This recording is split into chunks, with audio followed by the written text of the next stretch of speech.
Top quality और consistent performance के लिए सिर्फ सिल्वर पंप। टॉप क्वालिटी और कंसिस्टेंट परफॉर्मेंस के लिए सिर्फ सिल्वर पंप, नाम याद रखना। माझ्यासोबत सामाजिक कार्यकर्ता तृप्ती देसाई आहे। ताई, आमदार सुरेश दसांनी एक आज मोठा आरोप केलेला आहे। एका पोर्टलला दिलेल्या मुलाखतीत अशी माहिती दिलेली आहे की खोक्या प्रकरणात मला अडकून माझ्या खुनाचा कट रचला गेला होता। मी हरणाचं मांस कशा प्रकारे खोक्याच्या माध्यमातून घेतलंय असा बनाव रचण्यात आला होता आणि माझ्या खुनाचा कट रचण्यात आला होता, अशा प्रकारचा आरोप सुरेश दसांनी केलाय।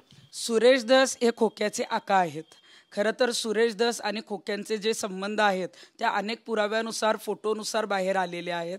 जसं सुरेश दस धनंजय मुंडेंचे पुरावे बाहेर काढत होते की वाल्मिक कराडचे आका जे आहेत ते धनंजय मुंडे, त्याप्रमाणेच हे प्रकरण बाहेर आलं।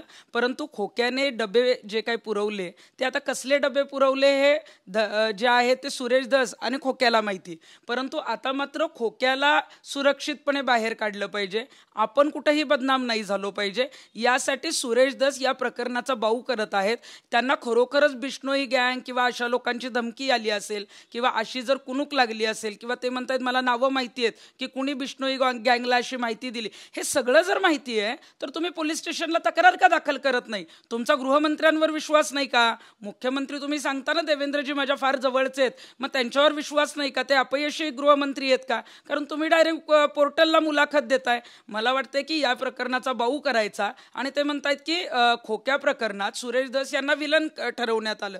यांना सुरेश दस यांना कोणी विलन ठरवलेलं नाही, पण बीडच्या राजकारणात यांना हिरो व्हायचंय म्हणून अशा पद्धतीच्या ब्रेकिंग न्यूज करायच्या। सुरेश दस आपण जर बघितलं तर चित्रपटांचे डायलॉग करणं किंवा चित्रपटांसारखे सीन क्रिएट करणं याच्यामध्ये ते माहीर आहेत। त्यामुळे असे काहीतरी सीन क्रिएट करायचे, असे काहीतरी डायलॉग मारायचे की जेणेकरून जे आहे ते महाराष्ट्रामध्ये त्याची चर्चा होईल। सुरेश दस हा आरोप बीडच्या राजकारणात फेमस होण्यासाठी करतायत असं तुमचा आरोप आहे? 100% सुरेश दस आणि खोक्याचा जो संबंध समोर आलेला होता तो विषय आता संपलेला आहे। खोक्या जेलमध्ये आता याच्या बाबतीत काही बोलायचं काही कारण नाही। त्यामुळे स्वतःला बीडच्या राजकारणामध्ये हिरो व्हायचंय म्हणून अशा पद्धतीची सहानुभूती मिळवण्यासाठी या प्रकरणाचा बाऊ करण्यासाठी अशा पद्धतीचं सुरेश दस असं म्हणतायत की आपल्याला माहिती आहे बिश्नोई समाजात हरणाला देव मानलं जातं। राजस्थानमधून मुंबईमध्ये बिश्नोई समाजाची लोक आणली गेली होती हा सगळा कट रचण्यासाठी, असं देखील सुरेश दस म्हणतात। सुरेश दसांना जर माहिती आहे की अशा पद्धतीचे लोक कुठल्या राज्यात आले होते, कसे आले होते, कुणी बोलवले होते, त्यांच्याकडे कुणी तक्रार केली होती, तर आपला देश कायद्यानुसार चालतो। आपल्या राज्यामध्ये जे आहे ते पोलीस स्टेशन आहे, तर त्यांनी तिथं गुन्हा दाखल करावा। आणि एवढं सगळं जर तुम्हाला माहिती आहे तर त्या संदर्भामध्ये तुम्ही एखाद्या एवढ्या गंभीर प्रकरणामध्ये तुम्ही फक्त बाईट देताय। आणि मला वाटतं की ह्या प्रकरणामध्ये मग त्यांना सुरेश दस घाबरलेत का? सुरेश दसांना मग खरोखरच तसे डबे येत होते का? सुरेश दस घाबरण्याचं कारण काय?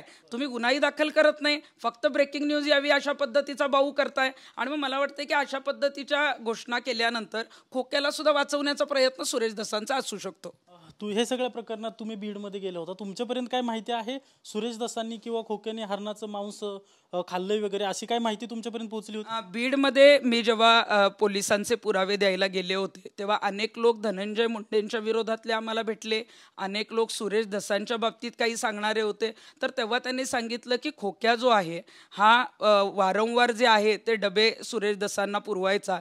पण हरणाचं मांस होतं म्हणजे हरणाची शिकार खोक्या करत होता?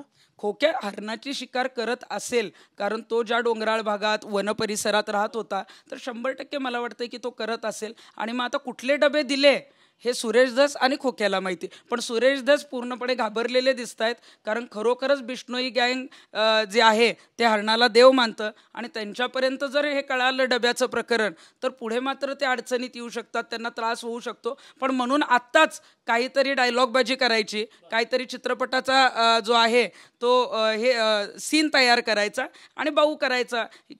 कुणी असं काही केलं नसेल आणि केलं असेल तर सुरेश दसांनी आजच्या आज तिथं पोलीस स्टेशनला जावं आणि FIR दाखल करावी। जर FIR नाही दाखल केली तर मला वाटतं की त्यांचा गृहमंत्र्यांवरचा विश्वास नाहीये। काल जो बीडच्या कारागृहामध्ये महादेव गीते आणि कराड गँगमध्ये जो प्रकार घडला त्यानंतर जितेंद्र आव्हाडांनी आरोप केलाय की महादेव गीतेची कराड गँगला अडचण होती ती VIP ट्रीटमेंटसाठी आणि त्यामुळे असा आरोप करून महादेव गीतेला तिथून काढण्यात आलं। मी कालही सांगितलं की खरं तर वाल्मिक कराड आणि सुदर्शन गुले यांना दुसऱ्या कारागृहात जे आहे ते शिफ्ट करणं गरजेचं होतं, परंतु महादेव गीते आणि आठवलेंची खरोखर अडचण त्यांना होत असेल, कारण मग मोबाईल वापरायला मिळत नाही, चांगलं जेवण खायला मिळणार नाही, आणि मला वाटतं म्हणून हा जो आहे तो प्रसंग किंवा ह्या ज्या हाणामारी आहेत त्या घडल्या असतील. जितेंद्र आव्हाडांचं पूर्णपणे चुकीचं आहे असं म्हणत नाही, परंतु ते सत्यही असेल, कारण वाल्मिक कराडला मात्र बीड जिल्ह्याच्या तुरुंगातून हलवलं जात नाही, कारण वाल्मिक कराडला VIP ट्रीटमेंट जी आहे ती पोलिसांना, जेल प्रशासनाला द्यायची आहे. आपण पाहतोय की सुरेश दस जे आहेत ते बीडच्या राजकारणात हिरो होऊ पाहत आहेत, त्यामुळे असे वेगवेगळ्या प्रकारचे आरोप सुरेश दसांकडून करण्यात येत आहेत. असा आरोप सामाजिक कार्यकर्ता तृप्ती देसाई यांनी केल्याचं पाहायला मिळत आहे. कॅमेरा पर्सन तुषार ननावरेसह अजिंक्य धाईगुडे, TV9 मराठी, पुणे.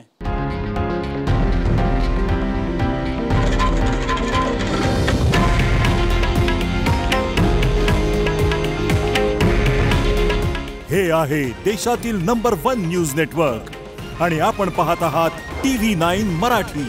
काळजी तुमची, हित महाराष्ट्राचं.